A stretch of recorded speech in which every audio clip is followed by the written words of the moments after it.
हम लोगों ने पर्यावरण प्रदूषण के बारे में पढ़ लिया था। प्रदूषण क्या होता है ये पढ़ लिया था। और हम कहाँ पहुँच गए थे, वायु प्रदूषण के बारे में भी अपन ने पढ़ लिया था। उसके बाद हम पहुँच गए थे वायु प्रदूषण के दहन के कारण होते हैं, ये कारकों के बारे में भी अपन ने अध्ययन कर लिया था, है ना। कौन कौन से कारक है इसके बारे में अपन ने पढ़ लिया था। उसके प्रभाव अपन ने पढ़ लिए थे, वायु प्रदूषण के क्या क्या प्रभाव होते हैं ये अपन ने पढ़ लिए थे। प्रभाव के बाद में हम लोगों ने क्या क्या कर लिया था, पर्यावरण प्रदूषण के बारे में पढ़ लिया था। अब अपने पास में कौन आता है, जल प्रदूषण।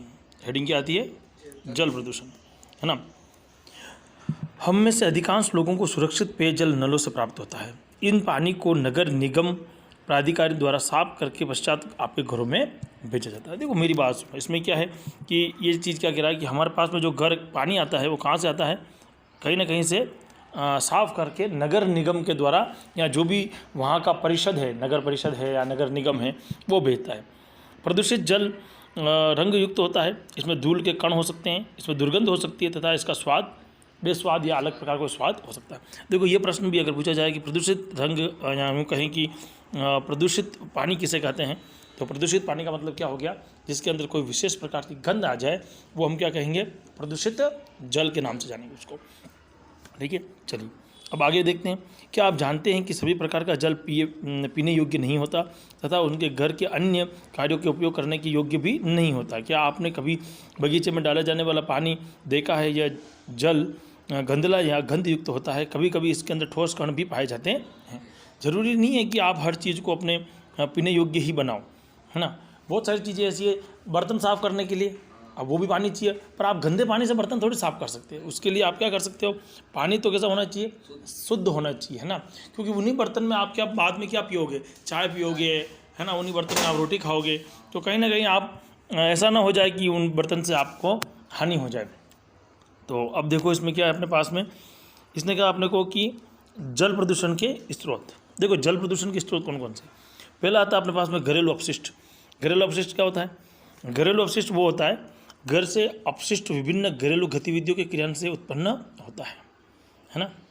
ये देखो अब क्या होता है इसमें, ये प्रदूषण तब फैलता है जब जल स्रोत नदी, झील, तालाब में आसपास में डाला जाता है। आपने देखा होगा फतेह सागर के अंदर लोग वहाँ पर भुट्टा खा बैठ गए, वही भुट्टा कहाँ डाल देंगे, फतेह सागर में डाल देंगे। उससे क्या हुआ, प्रदूषण हुआ कि नहीं हुआ, हुआ। जल के स्रोत अन्य भी प्रदूषित हो सकता है, तो उसका उपयोग पशुओं को जलाने, नहलाने या कपड़े धोने या शौच के पश्चात में स्वयं को साफ करने के लिए भी किया जाता है। आप देख लो जो पानी की तलाई बनी हुई है और पशु वहाँ पर नहा भी रहे हैं और वो साफ पानी नहीं है, है ना। तो इस प्रकार के पानी को अपन साफ नहीं कह सकते। आगे देखते हैं अपन, दूसरा हमारे पास में आता है, दूसरा पॉइंट अपने पास में आता है कौन सा है, औद्योगिक अपशिष्ट। दूसरा कौन सा है, औद्योगिक अपशिष्ट।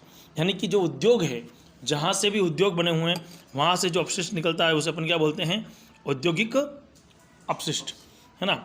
उद्योग से मतलब जैसे कि फॉर एग्जांपल आपकी बहुत बड़ी फैक्ट्रियाँ बनी हुई है, वहाँ से कोई पानी आपको मिल रहा है, वो औद्योगिक क्या है, अपशिष्ट है ना। जैसे कि मिराज फैक्ट्री बनी हुई है पास ही में, है ना, वहाँ पर बाहर जाके देखना बिल्कुल काले कलर का पानी निकल रहा है। अब वो पानी बारिश के साथ में बहता हुआ अगर नदी के नालों में चला गया तो वो क्या होगा, अपने को हानि पहुँचाएगा, फ़ायदा तो पहुँचाने से रहा। तो ये औद्योगिक अपशिष्ट के रूप में है। तो इसमें देखिए फैक्ट्रियों से आने वाला अपशिष्ट अनेक हानिकारक तथा विषैले पदार्थ होते हैं। ये अपशिष्ट पदार्थ नदियों, तालाबों, सागरों से प्रवाहित होकर इन्हें जल को प्रदूषित करते हैं। तो ये वाली बात आपको समझ में आगे होगी। अब दूसरा पॉइंट क्या आता है अपने पास में, सेकंड पॉइंट अपने पास में आता है वो है कृषि अपशिष्ट। अब सर खेती से कहाँ अपशिष्ट निकलता होगा, खेती तो हमारे काम की चीज़ है, बिना खेती के तो हम जिंदा भी नहीं रह सकते। खेती काम की है लेकिन अपशिष्ट भी खेती से निकलता है। जैसे कि खेतों से आपने खेतों को जला दिया बाद में, या कोई ऐसी चीज़ है जो काम की नहीं है, जैसे उर्वरक है ना, ज़्यादा मात्रा में आपने डाल रखा है, वो बारिश के साथ में बहता हुआ नदी में जा रहा है तो वो भी प्रदूषित करेगा। कृषि के रासायनिक खाद, कीटनाशकों का उपयोग और सामान्य रूप से किया जाता है। वर्षा के दौरान इन खेतों से बहने वाला कटाव पानी के मिश्रित होकर के पानी को प्रदूषित कर देता है ना। यानी कि पानी को प्रदूषित कैसे कर रहा है वो, उसके साथ मिल जाएगा और पानी को क्या कर दे, प्रदूषित कर देगा। पानी जल स्रोत जैसे कि नदियों, झरनों तथा तालाबों में मिलकर जल के विभिन्न स्रोतों को भी प्रदूषित कर देगा। सीधी सी बात है, जैसा जैसा पानी आ रहा है वैसा वैसा आपको क्या करेगा, प्रदूषित करने का काम करेगा। फिर आता है तेल रिसाव। अगला पॉइंट अपने पास में क्या आता है, तेल रिसाव। तेल रिसाव का मतलब क्या हो गया, तेल जो बड़े बड़े जहाज होते हैं वहाँ से तेल भर के हमारे पास में लाया जाता है ना। मतलब आप समझ रहे हो कि अगर पेट्रोल डायरेक्ट आ रहा है अपने पास में तो ऐसा नहीं है। ईरान इराक से पेट्रोल आता है, खाने के तेल भी आते हैं, लेकिन ये ज़्यादातर जो तेल है वो कहाँ से आता है, ईरान इराक से आता है। पेट्रोल वाला पेट्रोलियम पदार्थ जो है बाहर से आते हैं अपने पास में। वो क्या करते हैं, लाते समय मान लो कभी टंकी लीक होगी, इतना बड़ा जो सागर में चल रहा है जहाज, जितना अपना गांव ये समझ है पूरा, इतना बड़ा जहाज होता है। अब उसमें कहीं छोटा सा बारीक एक स्क्रू जैसा लीक हो गया। अब सोचो कि तुम उस स्क्रू जैसे लीक में, छोटे से लीक में तुम वो पानी कहाँ फैलेगा, अंदर ही अंदर तेल कहाँ फैल जाएगा, पानी में। जहाज में तो फैलेगा पर जहाज से कहाँ फैलेगा, पानी में जाएगा वो तो अपशिष्ट होके। तो पानी में चला गया, और पानी में चला गया तो ऊपर तेल बिछ गया। अब तेल पानी के ऊपर आ गया तो मछलियाँ सांस ले पाएगी क्या, नहीं ले पाएगी, क्योंकि पानी ऑक्सीजन मिल ही नहीं रहा उनको। इस प्रकार से वहाँ पर प्रदूषण होगा। इसको समझ लेते हैं अपन एक बार। कभी कभी सागर के अंदर बड़े तेल के टैंकरों में तेल का रिसाव हो जाता है। इसके कारण से समुद्र का जल प्रदूषित हो जाता है। समुद्र का जल क्या हो जाता है, प्रदूषित होता है। इससे क्या होता है, पादप और जीव जंतुओं को क्या होती है, हानि होती है। ये पादप कौन से, वो पादप कौन से, ये पादप है पानी वाले, है ना। पानी वाले जो पादप होते हैं उनको क्या होती है, उसकी हानि होती है। अब जल प्रदूषण के प्रभाव को अपन देखते हैं, कौन कौन से प्रभाव है जिनके कारण से, स्रोत कौन कौन से, यानी किससे। पहला घरेलू अपशिष्ट, दूसरा क्या था, कृषि उद्योग, तीसरा क्या था, औद्योगिक अपशिष्ट, चौथा क्या था, तेल का रिसाव। यानी कि अगर आपको कोई पूछे कि भाई साहब आप बताओ जल प्रदूषण के स्रोत कौन कौन से हैं, तो क्या नाम बताओगे, 4। पहला कौन बताओगे, घरेलू अपशिष्ट, जो घर से अपशिष्ट निकलता वो। दूसरा क्या बोलो, कृषि का अपशिष्ट, जो खेती से अपशिष्ट निकलता यूरिया जो। और तीसरा कौन सा, औद्योगिक अपशिष्ट। चौथा कौन सा है, तेल का रिसाव। तो 4 प्रकार के हमारे पास में हो गए। ठीक है, कंप्लीट है। चलिए अब आगे देखते हैं इसको अपन। अब आगे ये कह रहा है अपने पास में कि जल प्रदूषण के प्रभाव, कितने प्रभाव हैं जल प्रदूषण के, उसको समझते हैं। जल प्रदूषण के प्रभाव। जल प्रदूषण जल से कोई प्रभावित होता है। जल प्रदूषण जल से कौन प्रभावित होता है, जी हाँ, वे सभी प्रभावित होते हैं जो प्रदूषण जल को सेवन करते हैं, जैसे मनुष्य है, पशु है, पेड़ पौधे हैं। सामान्यतः समाचार पत्रों के अंदर पढ़ा होगा कि बरसात के मौसम में किसी भी विशिष्ट क्षेत्रों में लोग बड़ी संख्या के अंदर हेज या जठरांत्र या शौच से पीड़ित होते हैं।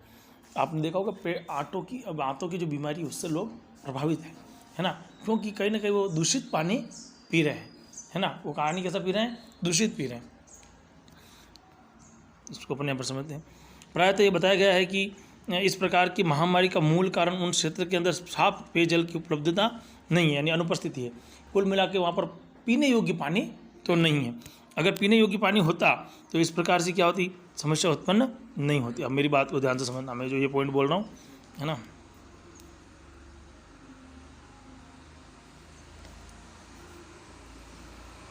ये पॉइंट देखते हैं अपन। जल में रहने वाले जीवों, पेड़ पौधों जैसे मछली, समुद्री शैवाल और अन्य समुद्री पौधे भी प्रदूषण से प्रभावित होते हैं। ऐसा इसलिए होता है क्योंकि प्रदूषित जल से ऑक्सीजन की मात्रा कम हो जाती है और वे प्रदूषित जल में मर जाते हैं, क्योंकि ऑक्सीजन के बिना वे सांस नहीं ले सकते। ये बात अभी अपन ने करी थी कि क्या प्रभाव पड़ेगा, तो ये प्रभाव पड़ेगा, ये इंपॉर्टेंट बात है अपने पास में, है ना। जल प्रदूषण के नियंत्रण के तरीके, ऐसे कौन कौन से प्रोसेस है जिससे अपन क्या कर सकते हैं, जल प्रदूषण को कंट्रोल कर सकते हैं। पहला कह रहा सुनिश्चित करें कि जल स्रोत में गंदा जल तो नहीं मिल रहा है। कई बार ऐसा होता है कि आप लोगों ने देखा होगा, अभी थोड़े दिनों पहले की घटना मैंने सुनी।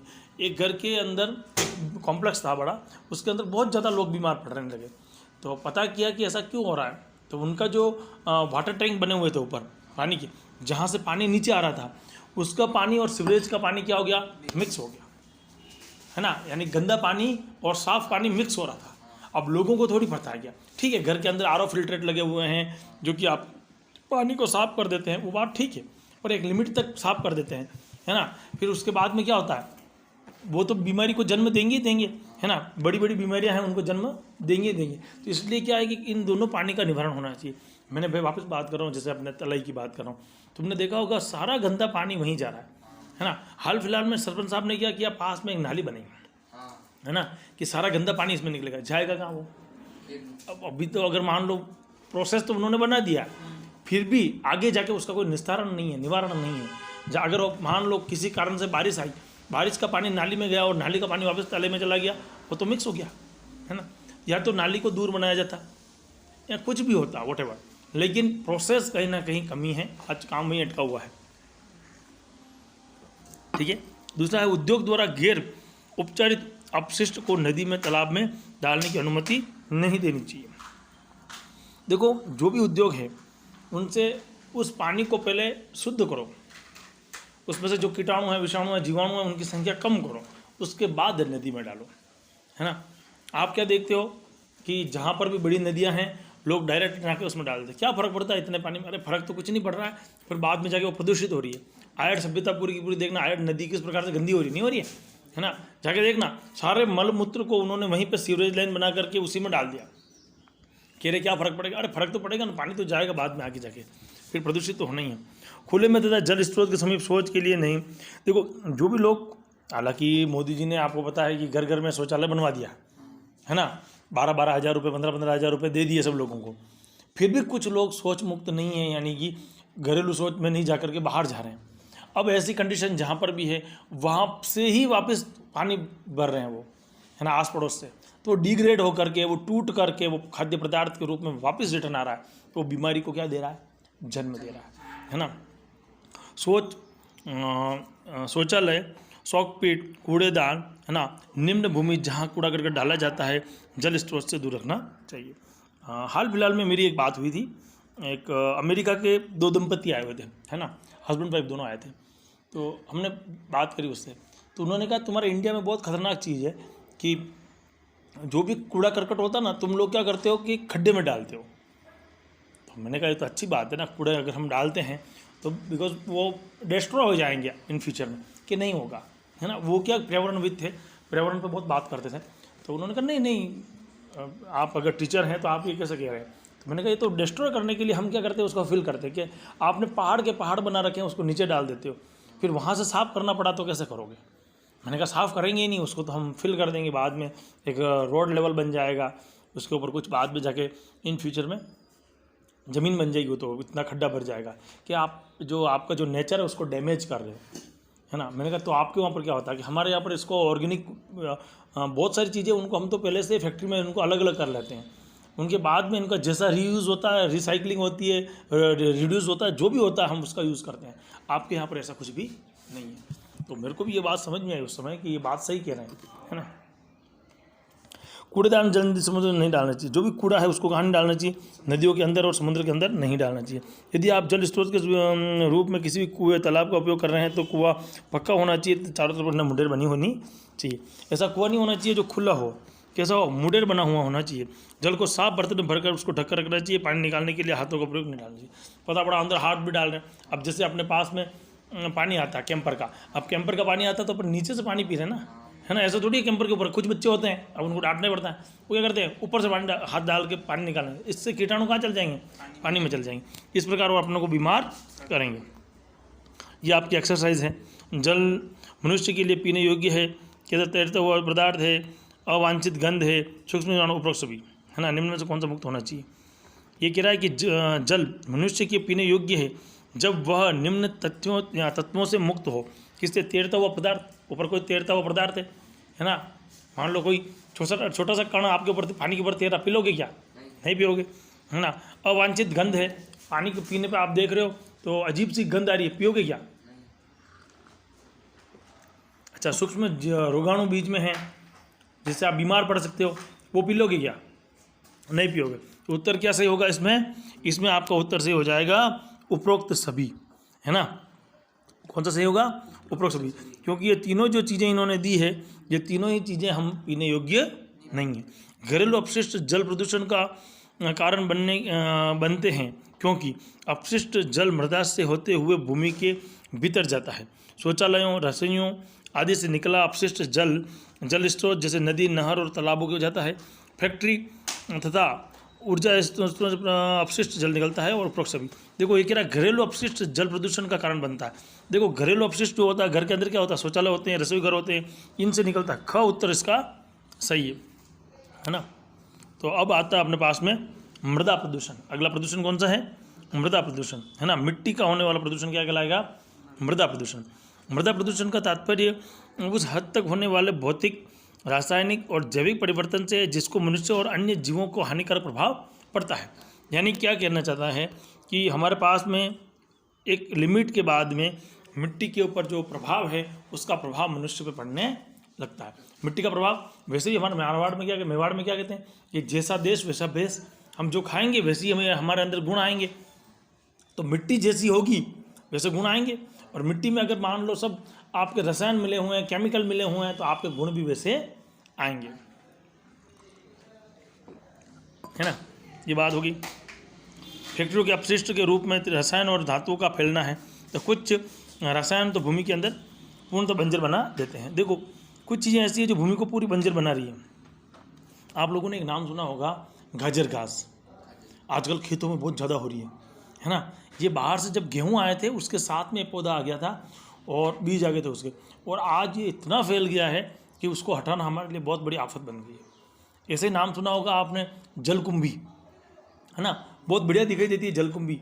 अब देखो फतेह सागर में चले जाओ या आप पिछोला झील में चले जाओ, भरपूर है वो पूरी, और उसको हटाने के लिए गवर्नमेंट को करोड़ों रुपए का अनुदान लेना पड़ रहा है या फिर मशीनें लगा के साफ करनी पड़ रही है। सोचो अगर वो पहले नहीं थी, उसे हमने फूल लगाने के लिए बंगाल के अंदर लाए थे, कहाँ कि भैया इसका फूल बहुत अच्छा है, तो विदेशों से हमने मंगाया था। आज वो इतना फल फूल गया है कि उसको नष्ट करना हमारे लिए बहुत बड़ी मुसीबत बन गई है। उनको लगा, पुराने लोगों को लगा कि ये कहीं कमल के फूल जैसा फूल खिलेगा, इसमें फूल तो नहीं खिला और सब फूल बन गए। अच्छा, जब भूमि या खेतों में अधिक मात्रा के अंदर कीटनाशकों, कृमिनाशकों तथा उर्वरकों का उपयोग किया जाता है तो ये तत्व पादपों को या आसपास के विकसित हो रहे फलों और सब्जियों के प्रवेश कर जाते हैं। तत्पश्चात वे रासायनिक भोजन के रूप पाचन तंत्र में प्रवेश करते हैं। देखो सीधी सी कहानी है, अगर हम कोई चीज़